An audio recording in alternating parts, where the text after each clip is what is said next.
Good afternoon, students. This is my second video of this sixth chapter of Indian Economic Development of Class 12 CBSE Economics Rural Development. And in this video, I'm going to make you understand the agriculture marketing system and the main problems of agriculture marketing system and steps which have been taken by Government of India to remove these problems. Means in this video, I'm going to discuss in detail, I'm going to make you understand in detail about agriculture marketing system, the problems of agriculture marketing system, and what steps have been taken by Government of India to improve the condition of agriculture marketing system in India. These are the main things which I'm going to discuss in this video. So first of all, we'll try to understand the meaning of agriculture marketing system. Agriculture marketing system का मतलब क्या होता है, सबसे पहले हम ये समझने की कोशिश करेंगे. It refers to all those activities which are required to be done by farmers after obtaining the final agriculture products to sell these products in market at reasonable prices. Means agriculture marketing system में वो सारी activities आती हैं जो farmers को करना पड़ता है after they obtain there final agricultural products. जब फार्मर्स अपने फाइनल एग्रीकल्चरल प्रोडक्ट्स ऑब्टेन कर लेते हैं, हार्वेस्टिंग हो जाती है, फाइनल एग्रीकल्चर प्रोडक्ट्स उनको मिल जाता है, उसके बाद इन एग्रीकल्चरल प्रोडक्ट्स को मार्केट में ले आके रीजनेबल प्राइसेस पे बेचने के लिए जितने भी काम उनको करने पड़ते हैं, जो भी एक्टिविटीज़ उनको करनी पड़ती है, उनको बोलते हैं agriculture marketing system. Agriculture marketing system includes all those activities which are done by farmers after obtaining their final products to sell these products in market at reasonable prices. मतलब किसानों को अपने फाइनल प्रोडक्ट को market में बेचने के लिए जो भी एक्टिविटीज़ मार्केट में बेचने के लिए रीजनेबल प्राइस पे जो भी एक्टिविटीज़ करनी पड़ती है, उन सारी एक्टिविटीज़ को एक साथ बोलते हैं एग्रीकल्चर मार्केटिंग सिस्टम. अब हम देखेंगे व्हाट डज़ इट इन्वॉल्व. मतलब एग्रीकल्चर मार्केटिंग सिस्टम में वो कौन सी एक्टिविटीज़ हैं जो फार्मर्स को करना पड़ता है after obtaining their final products to bring and sell their final products in market at reasonable prices. यही हमको पढ़ना है. It involves the followings. क्या करना पड़ता है फार्मर्स को? पहले collection of final agricultural products after obtaining the final products in their agricultural fields. First of all, farmers have to collect these final products, agricultural products. Final agriculture products को उनको collect करना पड़ता है market में बेचने के लिए. सबसे पहले उनको क्या करना पड़ता है? They have to collect their final agricultural products from their agricultural fields. Collection के बाद क्या करना पड़ता है? Grading of agricultural products. जो भी एग्रीकल्चर प्रोडक्ट्स होते हैं उनकी ग्रेडिंग करनी पड़ती है. अच्छी क्वालिटी वाले एग्रीकल्चरल प्रोडक्ट्स को एक पास रखना पड़ता है, एवरेज क्वालिटी वालों को एक साथ रखना पड़ता है और पुअर क्वालिटी वालों को अलग रखना पड़ता है. मतलब हर सारे क्वालिटी के एग्रीकल्चरल प्रोडक्ट, जैसे राइस का प्रोडक्शन हुआ है तो A grade rice, B grade rice, C grade rice, A grade paddy, B grade paddy, C grade paddy, या A grade wheat, B grade wheat, C grade wheat, हर तरह के grades के वीट्स होते हैं. तो इन सारे जो क्वालिटी के वीट्स हैं या सारे ग्रेड्स के जो वीट्स हैं सबको एक में मिक्स नहीं कर सकते, क्योंकि तब उसका अच्छा प्राइस नहीं मिलेगा. तो जो बेस्ट क्वालिटी का वीट होगा, सपोज़ वीट का हम एग्जांपल ले रहे हैं, तो जो बेस्ट क्वालिटी का वीट होगा उसको एक साथ रखा जाएगा, उसकी ग्रेडिंग करी जाएगी, बेस्ट ग्रेड उसको दिया जाएगा. एवरेज क्वालिटी वाले वीट को एक साथ रखा जाएगा, पुअर क्वालिटी वाले वीट को एक साथ रखा जाएगा. इसको बोलते हैं grading of agricultural products. Grading करने के बाद प्रोसेसिंग ऑफ एग्रीकल्चरल प्रोडक्ट्स. क्योंकि एग्रीकल्चर प्रोडक्ट्स को यदि मेन सीज़न में बेचा जाए तो कम प्राइस मिलेगा एग्रीकल्चरल प्रोडक्ट्स का, ऑफ सीज़न में बेचा जाएगा तो ज़्यादा प्राइस मिलेगा एग्रीकल्चरल प्रोडक्ट्स का. इसीलिए फार्मर्स को एग्रीकल्चर प्रोडक्ट जब मिल जाता है तो उसको अपने गोडाउन में स्टोर करके रख देते हैं और वेट करते हैं ऑफ सीज़न का, जब प्राइसेस बढ़ जाएंगे. तो यदि ऐसे ही एग्रीकल्चरल प्रोडक्ट्स को अपने गोडाउंस में रख देंगे तो उसमें एग्रीकल्चरल प्रोडक्ट्स ख़राब होने की प्रोबेबिलिटी रहती है. इसीलिए पहले उनकी प्रोसेसिंग की जाती है.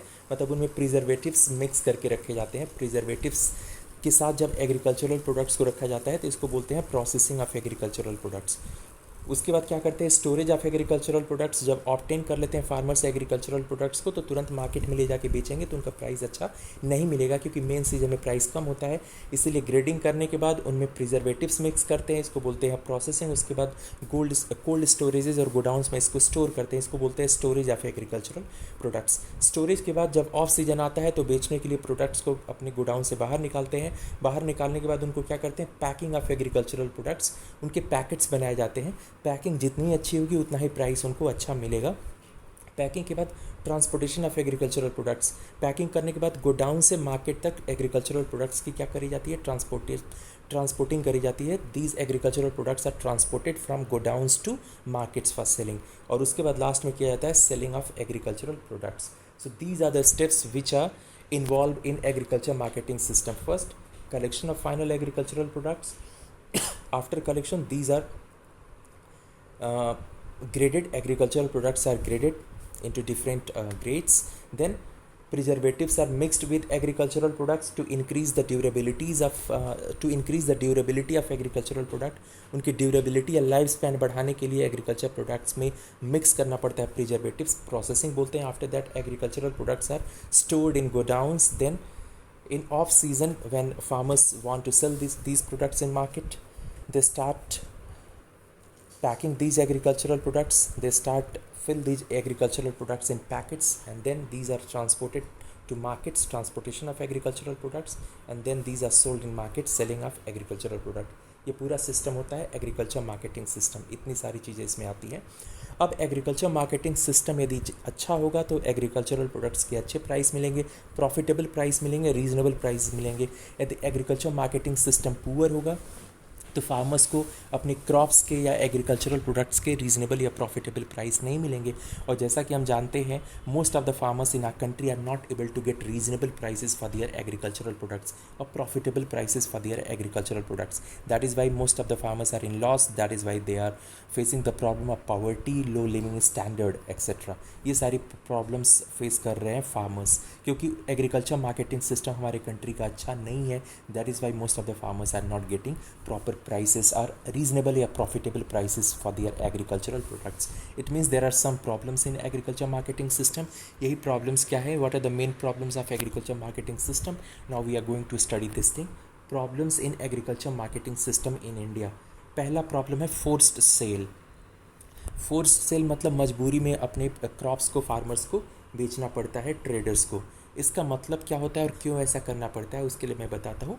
आप agriculture is a seasonal business. Agriculture जो इंडस्ट्रियल सेक्टर होता है उससे डिफरेंट होता है एग्रीकल्चर सेक्टर, या जो इंडस्ट्रियल प्रोडक्ट्स होते हैं उनसे डिफरेंट होते हैं एग्रीकल्चरल प्रोडक्ट्स। जो इंडस्ट्रियल प्रोडक्ट्स होते हैं जैसे car, bike, refrigerator, pencil, pen, copy, fan, AC etcetera, these are produced throughout the year. पूरे साल इनका प्रोडक्शन होता रहता है, इनके फाइनल प्रोडक्ट्स पूरे साल ऑब्टेन होते रहते हैं। इसीलिए इंडस्ट्रियल सेक्टर में कोई मेन सीज़न या ऑफ सीज़न नहीं होता है। But in case of agriculture products main season होता है और ऑफ सीज़न होता है। मेन सीज़न वो सीज़न होता है जिसमें फाइनल एग्रीकल्चरल प्रोडक्ट किसी भी क्रॉप का फार्मर्स ऑब्टेन करते हैं।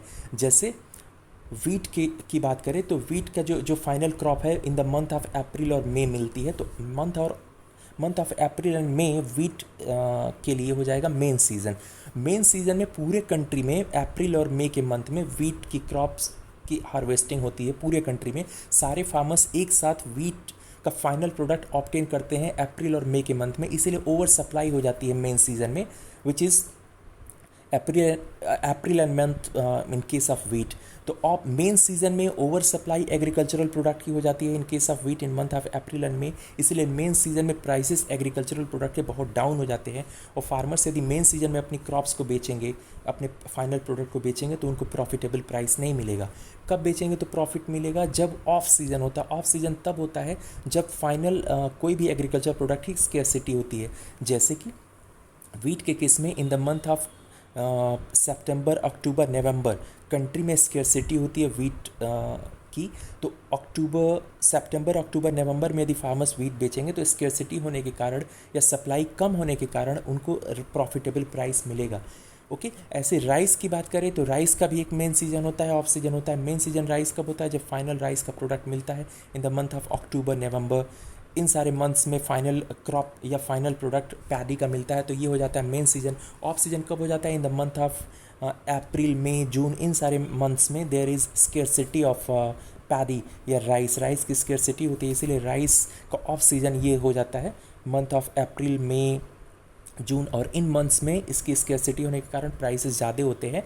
तो यदि फार्मर्स सितंबर अक्टूबर के मंथ में जब या नवंबर के मंथ में जब फाइनल प्रोडक्ट ऑब्टेन करते हैं राइस का, यदि उस मंथ में इसको सेल आउट ना करें, ये वेट करें for off season, that is April May June in case of paddy, तो उनको अच्छा प्राइस मिलेगा। ओके, लेकिन हमारे कंट्री में क्या है, most of the farmers are poor होने के कारण they are in the huge burden of borrowings, they are indebted. Borrowings का बर्डन उनके पास इतना ज़्यादा होता है कि मेन सीजन में जब उनको क्रॉप मिलती है या फाइनल प्रोडक्ट किसी भी एग्रीकल्चर क्रॉप का मिलता है, तो वो ऑफ सीज़न का वेट नहीं कर पाते, क्योंकि इतना बर्डन उनके पास, फाइनेंशियल बर्डन इतना ज़्यादा होता है कि जो भी प्राइस उनको मिलता है, चाहे वह बहुत लो ही कम ना हो या बहुत कम प्रॉफिट वाला प्राइस ही क्यों ना हो, उस प्राइस पे वो बेच के जो भी पैसा मिलता है उसे अपने बोरोइंग्स को रिटर्न करते हैं, बोरोइंग्स को रीपे करते हैं, और जो भी फाइनेंशियल बर्डन होता है उसे रिड्यूस करते हैं, जो भी रिस्पॉन्सिबिलिटी होती है उसे पूरा करते हैं। इसी को बोलते हैं forced sale. Means most of the farmers in our country are poor, that is why they are indebted, they are having huge burden of borrowings, that is why they cannot wait for off season to sell their products. If they sold their products in off season, they would get profitable price, but they cannot do this. That is why in main season, when they get their final product, in main season only, whatever prices they get for their products, they sell. That is why they do not get the reasonable price, profitable price, because in main season in all over the country there is oversupply of the particular product in main season, and in main season they are compelled to sell. Most of the farmers are compelled to sell in main season, that is why they don't get a reasonable price. This is the first problem, which is known as forced sell. Most of the poor farmers are indebted and need money badly, so they cannot wait for off season for increase in prices of their products. Okay, that is why that is why they are forced to sell their products in main season at whatever price they get. जो भी price main season में मिलता है उस price पे बेचने के लिए दे आर फोर्स्ड, इसीलिए बोलते हैं इसको forced sale. This is the first problem. Second is there is middleman in which is also known as intermediaries. Middleman मतलब बिचौलिए. मिडिल मैन है एग्रीकल्चर सेक्टर में between farmers and consumers. Farmers directly अपने crops को consumers को बेच नहीं पाते हैं. फार्मर्स और कंज्यूमर्स के बीच में होते हैं मिडिल मैन. ये कौन होते हैं? ट्रेडर्स होते हैं. क्या करते हैं? There are many middleman in rural areas who purchase the agricultural products from the farmers in main season at very low prices and sell these in off season at higher prices. ये करते क्या है middleman? जब final crops final product main season में farmers obtain करते हैं किसी भी एग्रीकल्चरल क्रॉप्स का, तो उनके फील्ड में चले जाते हैं, उनके खेत में, और वहाँ पे मेन सीजन में जाके फार्मर्स को बहुत लो प्राइस ऑफर करते हैं, क्योंकि मेन सीजन में प्राइसेस बहुत कम होते हैं. तो लो प्राइस पे उनकी एग्रीकल्चरल प्रोडक्ट्स को परचेज करके गोडाउन में स्टोर कर देते हैं और ऑफ सीजन का वेट करते हैं. ऑफ सीजन में जब प्राइसेस बढ़ते हैं तो उनको बेच देते हैं. तो लो प्राइस पे खरीदते हैं मिडिल मैन और हाई प्राइस पे बेचते हैं. तो मोस्ट ऑफ द प्रॉफिट ये बनाते हैं एग्रीकल्चर सेक्टर के जो भी प्रोडक्ट्स होते हैं उनकी सेलिंग से. ये मिडिल मैन मेन प्रॉब्लम है. ये क्या कर रहे हैं? In this way these middleman are getting maximum and farmers who are doing hard work are getting minimum. पूरा मेहनत फार्मर्स कर रहे हैं, लेकिन प्राइसेस के बीच का जो डिफरेंशियल है, जो डिफरेंसेस है प्राइसेस का, उसके द्वारा जो मेन प्रॉफिट है वो ऑब्टेन कौन कर रहे हैं? Middle man. क्योंकि मिडिल मैन के पास स्टोरेज फैसिलिटीज़ है, उनके पास बहुत सारा कैपिटल है.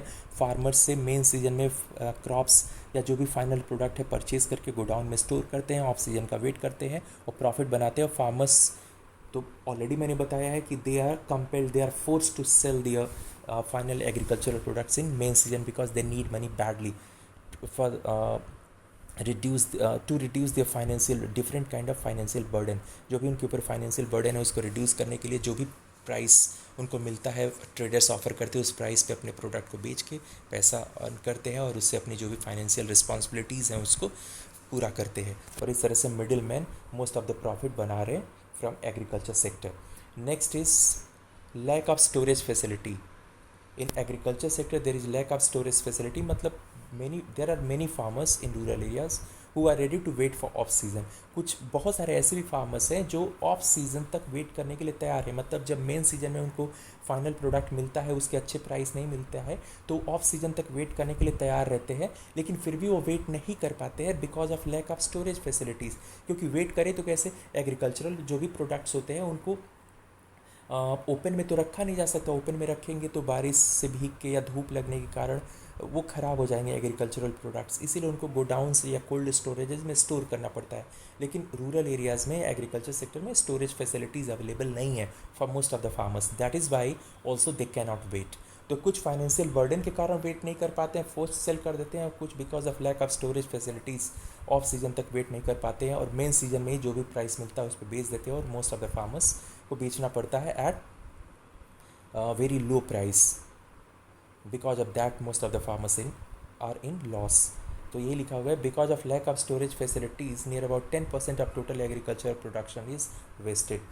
स्टोरेज फैसिलिटीज़ की कमी होने के कारण लगभग 10% of total agriculture production is wasted in our country. Lack of transportation facilities, because of poor condition of transportation facilities many farmers are not able to bring their products in market for selling। बहुत सारे ऐसे भी rural areas है जहाँ पे farmers field और market के बीच में, किसानों के खेत और मार्केट के बीच में ट्रांसपोर्टेशन फैसिलिटीज़ अवेलेबल नहीं होने के कारण भी वो मार्केट में अपने प्रोडक्ट्स को ले आके बेच नहीं पाते हैं। This is another problem. Last problem lack of information facility. Rural areas में इंफॉर्मेशन का नेटवर्क बहुत पुअर होने के कारण बहुत सारे फार्मर्स होते हैं जिनको मार्केट में उनके प्रोडक्ट्स के एक्चुअल प्राइसेस क्या है पता ही नहीं होता है, तो ट्रेडर्स उनके डोर पे जाते हैं और बहुत लो प्राइसेस ऑफ़र करते हैं। और ये फार्मर्स चूँकि इनके पास कोई इन्फॉर्मेशन एक्चुअल प्राइसेस का नहीं है, इनको पता नहीं कि मार्केट में एक्चुअल प्राइसेस इनके प्रोडक्ट्स के बहुत ज़्यादा हैं और उसके कंपैरिजन में ट्रेडर्स बहुत लो प्राइसेस ऑफ़र करते हैं, but because of lack of information facilities they don't know actually that what the prices are in market of their products. इसीलिए जो भी prices which is obviously low prices होता है offer करते हैं traders, उसी प्राइस पे ही अपने प्रोडक्ट्स को ट्रेडर्स को बेच देते हैं। तो इस तरह से आप देख सकते हैं most of the farmers in rural areas are not getting appropriate prices of their products. Why? Because of many problems in agriculture marketing system like force sale, middle lack of storage facilities, lack of transportation facilities and lack of information network। तो ये सारी problems है जो agriculture sector के marketing में, इन सारे problems को दूर करने की रिस्पॉन्सिबिलिटी किसके पास है? गवर्नमेंट के पास है। तो गवर्नमेंट ऑफ इंडिया ने बहुत सारे स्टेप्स लिए हैं एग्रीकल्चर मार्केटिंग सिस्टम की प्रॉब्लम्स को दूर करने के लिए। तो नेक्स्ट हमको यही स्टडी करना है, steps by government for the improvement of agriculture marketing system. Agriculture marketing system कि जो भी प्रॉब्लम्स है उनको दूर करने के लिए गवर्नमेंट ने क्या क्या स्टेप लिया है। पहला step, setting up of regulated markets. Regulated markets have been set up by government so that farmers can get reasonable prices for their products in these markets। Government of India ने बहुत सारे regulated markets setup करे हैं। Regulated markets are those markets which are regulated or govern by government. ऐसे markets जो government जिनको govern करती है, वहाँ पे एग्रीकल्चरल प्रोडक्ट्स के प्राइसेस गवर्नमेंट फिक्स करती है। गवर्नमेंट ने जो प्राइस फिक्स करा है उसी प्राइस पे एग्रीकल्चरल प्रोडक्ट्स सेल किए जाते हैं। तो फार्मर्स यदि इन रेगुलेटेड मार्केट्स में लाके अपने प्रोडक्ट्स को बेचेंगे तो इनके साथ कोई भी चीटिंग नहीं होगी। ट्रेडर्स लो प्राइस पे इनके प्रोडक्ट्स परचेज नहीं कर सकते, बिकॉज इन रेगुलेटेड मार्केट्स में गवर्नमेंट ऑफ इंडिया या स्टेट गवर्नमेंट्स के रूल्स रेगुलेशंस चलते हैं, उनको फॉलो करने होते हैं सारे ट्रेडर्स को वहाँ पे। तो ये रेगुलेटेड मार्केट्स को रेगुलेटेड मार्केट इसीलिए कहा जाता है because these are regulated by the rules and regulations of government. और ये इसमें जो भी रूल्स रेगुलेशंस है कि किस प्राइस पे बेचा जाएगा कौन सा क्रॉप, या किस प्राइस पे ख़रीदा जाएगा कौन सा क्रॉप, इसका ये सारी चीज़ें डिटरमाइन कर देती है गवर्नमेंट्स। यहाँ पे कोई भी फार्मर यदि ले जाके अपने प्रोडक्ट को बेचता है तो उसके साथ कोई चीटिंग नहीं होती है। अब देखते हैं, at present there are near about 7,320 regulated market working in our country in which 70% of total agriculture product is sold. आज की डेट में हमारे कंट्री के डिफरेंट पार्ट्स में near about 7,320 regulated markets establish करे गए हैं बाय गवर्नमेंट ऑफ इंडिया, जिसमें near about 70% of total agriculture product is sold. Second जो स्टेप गवर्नमेंट ऑफ इंडिया ने लिया है, development of market related infrastructure. Agriculture market related infrastructure या agriculture marketing system से रिलेटेड जो भी इंफ्रास्ट्रक्चर है उसको डेवलप करने का काम के लिए गवर्नमेंट ऑफ इंडिया ने बहुत सारे स्टेप्स लिए हैं। कौन सी होती है market related infrastructure? Transportation facilities, storage facilities, processing units. बहुत सारी processing food processing units establish करी गई हैं बाय गवर्नमेंट ऑफ इंडिया, जिसमें various kind of agricultural products को यूज़ करके बहुत सारे प्रोडक्ट्स बनाए जाते हैं। एग्रीकल्चरल क्रॉप्स या जो भी एग्रीकल्चर प्रोडक्ट्स होते हैं उनमें प्रोसेसिंग करके डिफरेंट काइंड ऑफ प्रोडक्ट्स बनाए जाते हैं और उनको मार्केट में रीजनेबल प्राइस पे बेचा जा सकता है. Storage facilities, godown, cold storages are being developed by Government of India in the different rural areas, as well as Government of India has been taking many steps to improve the transportation facilities in rural areas. So this is the second step taken by Government of India. Third is cooperative marketing societies. Rural areas में cooperative marketing societies government of India ने establish करा है. These societies have been set up by government of India to provide following facilities to the farmers. ये जो cooperative marketing societies हैं ये farmers को बहुत सारी फैसिलिटीज़ प्रोवाइड करती हैं, जैसे कि purchasing of agricultural products eight reasonable prices. ये जो एग्रीकल्चर मार्केटिंग सोसाइटीज़ गांव में होती हैं, यदि फार्मर्स वहाँ पर ले जाकर अपने प्रोडक्ट्स को बेचेंगे तो वहाँ पे गवर्नमेंट एग्रीकल्चरल प्रोडक्ट्स को फार्मर से परचेज करती है और गवर्नमेंट हमेशा प्रॉफिटेबल प्राइसेस प्रोवाइड करती है फार्मर्स को उनके एग्रीकल्चरल प्रोडक्ट्स के लिए. तो cooperative marketing societies different villages में गवर्नमेंट ऑफ इंडिया ने सेटअप करा है. ये क्या करती हैं, ये परचेज़ करती हैं एग्रीकल्चरल प्रोडक्ट्स फार्मर्स से प्रॉफिटेबल प्राइस पे. ये स्टोरेज फैसिलिटीज़ भी प्रोवाइड करती हैं. बहुत सारी कोऑपरेटिव सोसाइटीज़ के पास अपने कोल्ड स्टोरेजेस और गोडाउंस होते हैं. यदि फार्मर्स मेन सीजन में अपने एग्रीकल्चरल प्रोडक्ट्स को ले आके स्टोर करके ऑफ सीजन तक वेट करना चाहते हैं, they can store different agricultural inputs at reasonable price. Cooperative marketing societies modern agricultural inputs भी फार्मर्स को प्रोवाइड करती हैं एट बहुत लो प्राइस पे, रीजनेबल प्राइस पे, like pesticides, fertilisers and high yielding variety seeds. Farmers यहाँ से purchase कर सकते हैं. As well as these cooperative marketing societies provide loans also to farmers at a very low interest rate. Low interest rate पे farmers को loan भी provide करती हैं. And fourth is agriculture pricing policy. Farmers को अपने products के reasonable या profitable price मिले, इसके लिए गवर्नमेंट ऑफ इंडिया ने एग्रीकल्चर प्राइसिंग पॉलिसी भी हमारे कंट्री में इम्प्लीमेंट करी है. एग्रीकल्चर प्राइसिंग पॉलिसी हमारे कंट्री में गवर्नमेंट ऑफ इंडिया इम्प्लीमेंट करती है. एग्रीकल्चर प्राइसिंग पॉलिसी के दो ऑब्जेक्टिव्स हैं. एग्रीकल्चर प्राइसिंग पॉलिसी मतलब एग्रीकल्चरल प्रोडक्ट्स के प्राइसेस को गवर्नमेंट ऑफ इंडिया सेट करने के लिए एक पॉलिसी बनाई है. इस पॉलिसी के अंडर वेरियस एग्रीकल्चरल प्रोडक्ट्स के prices government of India set करती है. Obviously government of India set करती है so that farmers can get reasonable prices. जो prices government of India set करती है वैसे प्राइसेस होते हैं जिससे फार्मर्स को सफिशिएंट प्रॉफिट मिल सके.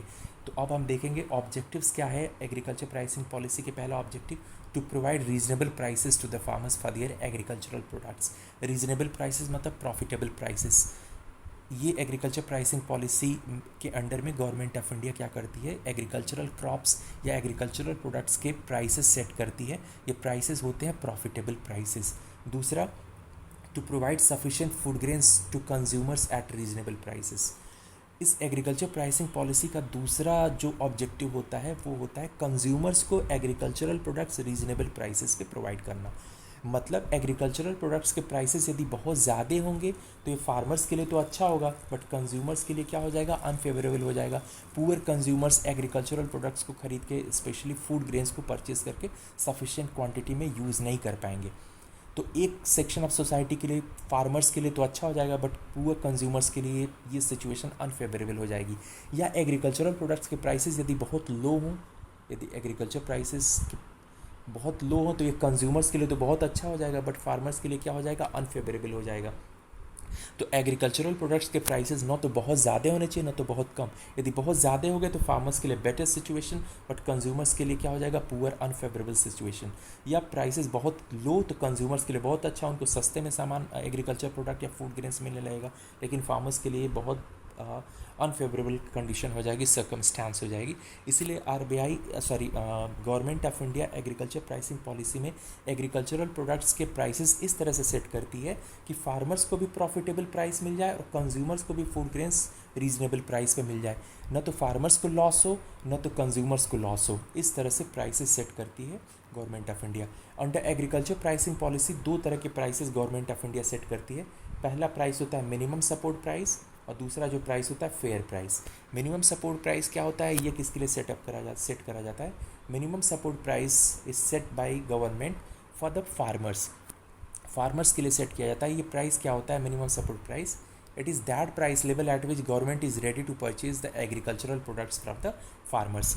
फार्मर्स से गवर्नमेंट ऑफ इंडिया जिस रेट पे एग्रीकल्चरल प्रोडक्ट्स को परचेज करती है उसको बोलते हैं मिनिमम सपोर्ट प्राइस, या परचेज करने के लिए रेडी रहती है उसको बोलते हैं minimum support price. Minimum support price government of India का कौन सा डिपार्टमेंट सेट करता है? उस डिपार्टमेंट को बोलते हैं CACP, commission for agriculture cost and prices. ये अनाउंस करता है, सेट करता है minimum support prices of 24 agricultural products at the beginning of sowing season. बुआई के टाइम पे ही 24 एग्रीकल्चरल क्रॉप्स के, स्पेशली फूड ग्रेन्स के प्राइसेस सेट कर देता है CACP, जिसको बोलते हैं मिनिमम सपोर्ट प्राइस। ये ऐसा प्राइस होता है जिस पे government is always ready to purchase the agricultural products from the farmers. Okay, अब मिनिमम सपोर्ट प्राइस सेट कर देने से फ़ायदा क्या हो जाता है? इससे फ़ायदा ये होता है, जैसे मैं वीट का एग्जांपल लेता हूँ। Okay, suppose MSP government of India ने MSP वीट का सेट कर दिया ₹18 पर। सपोज वीट का प्राइस गवर्नमेंट ऑफ इंडिया ने सेट कर दिया ₹18।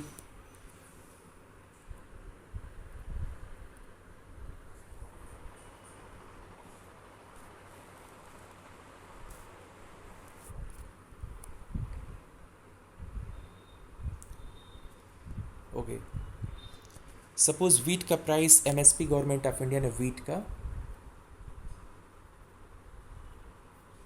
गवर्नमेंट ऑफ इंडिया ने सेट कर दिया ₹18 पर kg। ये क्या है? मान लीजिए MSP वीट का। इसका मतलब government of India is ready to purchase wheat from the farmers at this price ₹18 per kg। और MSP को इस तरह से सेट किया जाता है, या MSP सेट करते समय ये ध्यान में रखा जाता है कि फार्मर्स की कॉस्ट से ज़्यादा प्राइस हो। मतलब प्राइस इतना सेट किया जाता है ताकि फार्मर्स की कॉस्ट, जो भी प्रोडक्शन या ग्रोइंग या एग्रीकल्चरल क्रॉप्स को ग्रो करने में जो टोटल एक्सपेंडिचर फार्मर्स ने बियर करा है, उससे ज़्यादा प्राइस सेट किया जाता है ताकि ये प्राइस हमेशा रहे प्रॉफिटेबल। MSP जो होता है हमेशा प्रॉफिटेबल प्राइस होता है। इस प्राइस पे फार्मर्स बेचेंगे तो उनको हमेशा क्या मिलेगा? प्रॉफिट मिलेगा। ये मान के इस प्राइस को सेट किया जाता है। अब MSP गवर्नमेंट ऑफ इंडिया ने 18 सेट कर दिया। इससे अब क्या होगा? फार्मर्स की बार्गेनिंग पावर बढ़ जाती है इन फ्रंट ऑफ ट्रेडर्स के सामने फार्मर्स की बार्गेनिंग पावर बढ़ जाती है। अब ट्रेडर्स यदि किसी फार्मर के पास कोई ट्रेडर आता है वीट परचेज करने के लिए, और यदि उसने सपोज ऑफर करा ₹17, तो फार्मर सेल नहीं करेगा उस ट्रेडर के पास। फार्मर बोलेगा कि government of India is already ready to purchase my wheat at price ₹18 per kg, तो why should I sell my wheat to you at lower price ₹17। तो ये फार्मर अब बार्गेन करेगा, कहेगा कि ₹18 से ज़्यादा यदि आप दोगे तो हम अपना प्रोडक्ट आपको बेचेंगे, ₹18 से कम पे बेचेंगे नहीं। मतलब मार्केट में कभी भी वीट का प्राइस ₹18 से कम नहीं होगा, हमेशा ₹18 से ज़्यादा रहेगा। यदि ₹18 से ओपन मार्केट में ट्रेडर्स ₹18 से कम प्राइस देते हैं, तो ये जो फार्मर्स है ये अब तो ट्रेडर्स को अपने प्रोडक्ट को बेचेंगे ही नहीं, because they are having now 2 options, either they can sell to traders और they can sell to government. तो जब गवर्नमेंट ₹18 देने के लिए ऑलरेडी तैयार है तो वो लो प्राइस पे तो ट्रेडर्स को बेचेंगे नहीं। तो मिनिमम प्राइस कितना सेट हो जाएगा? ये हो जाएगा 18। जो गवर्नमेंट ऑफ इंडिया ने प्राइस सेट कर दिया वो मिनिमम प्राइस हो जाएगा। अब यदि ट्रेडर्स इससे ज़्यादा प्राइस देंगे तो ये लोग जाके जो भी फार्मर्स होंगे ट्रेडर्स को बेचेंगे, यदि नहीं देंगे तो गवर्नमेंट ऑफ इंडिया को बेचेंगे। इसीलिए इस प्राइस जो गवर्नमेंट ऑफ इंडिया सेट करती है इसको बोलते हैं मिनिमम। और इसको सपोर्ट क्यों बोलते हैं? फार्मर्स को सपोर्ट करने के लिए होता है, इसीलिए इसको बोलते हैं मिनिमम सपोर्ट प्राइस। मतलब जो भी मिनिमम सपोर्ट प्राइस होता है मार्केट में एग्रीकल्चर प्रोडक्ट का प्राइस उससे कम नहीं हो सकता है। मिनिमम सपोर्ट प्राइस क्यों सेट किया जाता है? अभी मैंने बताया, main objective of MSP is to protect farmers against the excessive decrease in prices of agricultural product in main harvesting season. Main harvesting season में, जब मेन सीजन में एग्रीकल्चरल क्रॉप्स ऑब्टेन करते हैं फार्मर्स, उसमें रैपिड इंक्रीज होता है क्योंकि over supply हो जाती है एग्रीकल्चरल क्रॉप्स की। रैपिड डिक्रीज इन प्राइस हो जाता है, तो प्राइसेस में रैपिड डिक्रीज होने के कारण फार्मर्स को हो जाता है लॉस यदि उस प्राइस पे वो बेचें। तो प्राइसेस में रैपिड डिक्रीज़ होगा तो फार्मर्स यहाँ पे बेचेंगे ही नहीं मार्केट में जाके, वो कहाँ पे बेचेंगे? गवर्नमेंट के पास। किस पे? मिनिमम सपोर्ट प्राइस पे। तो government of India minimum support price fix करके एग्रीकल्चरल क्रॉप्स का मिनिमम बाउंड्री सेट कर देती है। जैसे वीट वाले एग्जांपल में ₹18 गवर्नमेंट ऑफ इंडिया ने प्राइस सेट कर दिया, अब मिनिमम बाउंड्री होगी 18, वीट का प्राइस 18 से कम नहीं होगा। इवन मेन सीजन में भी यदि एक्सेसिव सप्लाई होने के कारण ट्रेडर्स या मार्केट में, ओपन मार्केट में प्राइसेस वीट के 18 से कम हो जाते हैं, तो कोई भी फार्मर्स उस पर बेचने जाएगा ही नहीं, सारे फार्मर्स जाके गवर्नमेंट के पास बेचेंगे कितने में, ₹18 पर केजी में।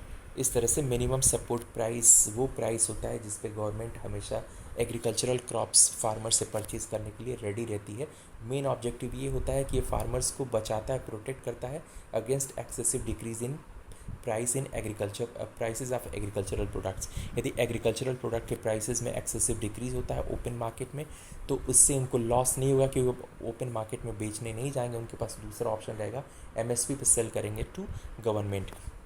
अब एक है हमारे कंट्री में एक गवर्नमेंट ऑफ इंडिया का department, food corporation of India. ये फूड कॉरपोरेशन ऑफ इंडिया क्या करता है, it purchases agricultural products from the farmers at MSP to maintain the buffer stock.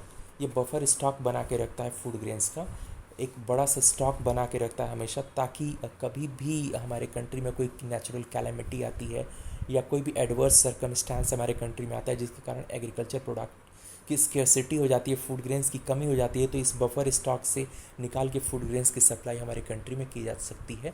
तो बफर स्टॉक मेंटेन करने के लिए एफसीआई को फूड ग्रेन्स परचेज़ करना होता है। फूड ग्रेन्स ये परचेज़ करते हैं फार्मर्स से, किस प्राइस पे, मिनिमम सपोर्ट प्राइस पे। और दूसरा जो प्राइस होता है एग्रीकल्चर प्राइसिंग पॉलिसी में जिसे गवर्नमेंट अनाउंस करती है, that is fair price. Fair price, it is that price at which government provides food grains to poor people. हमारे कंट्री में बहुत सारे पुअर पीपल हैं जिनके पास बीपीएल कार्ड होता है, बीपीएल कार्ड होल्डर होते हैं, ये रेड कलर का कार्ड होता है। जिनके पास बीपीएल कार्ड होता है उनको मंथली व्हीट, राइस और अदर फूड ग्रेन्स बहुत लो प्राइस पे, मार्केट प्राइस से बहुत लो प्राइस पे प्रोवाइड किए जाते हैं। जिस प्राइसेस पे पुअर पीपल को फूड ग्रेन्स प्रोवाइड करती है गवर्नमेंट, उस प्राइस को बोलते हैं फेयर प्राइस। ये फेयर प्राइस हमेशा मार्केट प्राइस से कम होता है। यदि मार्केट में एमएसपी 18 रुपीज़ है तो फेयर प्राइस व्हीट का ₹2 ₹3 पर केजी होता है। किस स्कीम के अंडर ये फेयर प्राइसेस पे फार्मर्स को पुअर पीपल को फूड ग्रेन्स को डिस्ट्रीब्यूट किया जाता है या बेचा जाता है, वो उसको बोलते हैं पब्लिक डिस्ट्रीब्यूशन सिस्टम। हमारी कंट्री में गवर्नमेंट शॉप्स होती हैं जिसे कोटे की दुकान भी हम आम बोलचाल की भाषा में बोलते हैं। इन गवर्नमेंट शॉप्स पे बीपीएल कार्ड होल्डर जाते हैं और उनको जो गवर्नमेंट शॉप्स के ओनर्स होते हैं वो फूड ग्रेन्स प्रोवाइड करते हैं eight a very low price. जिस प्राइस पे फूड ग्रेन्स पुअर लोगों को under public distribution system provide किया जाता है उसको बोलते हैं फेयर प्राइस। ओके, तो मिनिमम सपोर्ट प्राइस अनाउंस करके गवर्नमेंट हेल्प करती है या प्रोटेक्ट करती है इंटरेस्ट फार्मर्स का, और फेयर प्राइस अनाउंस करके फेयर प्राइस पे पुअर लोगों को फूड ग्रेन्स प्रोवाइड करती है, जिसको ये स्कीम होती है जिसको बोलते हैं पब्लिक डिस्ट्रीब्यूशन सिस्टम। ये जो पॉलिसी है, स्कीम है, पब्लिक डिस्ट्रीब्यूशन सिस्टम स्कीम के अंडर में पुअर लोगों को फेयर प्राइस पे फूड ग्रेन्स प्रोवाइड किया जाता है। Fair price is price which is very low, which is very low and it is that price which poor people can bear। ऐसा price होता है जिसे पुअर पीपल बियर कर सकते हैं, इस प्राइस पे पुअर लोग खरीद सकते हैं। तो ये एक्चुअल मार्केट प्राइस से बहुत कम प्राइस ये होता है, इसको बोलते हैं fair price. So this is all about agriculture marketing system. Thank you.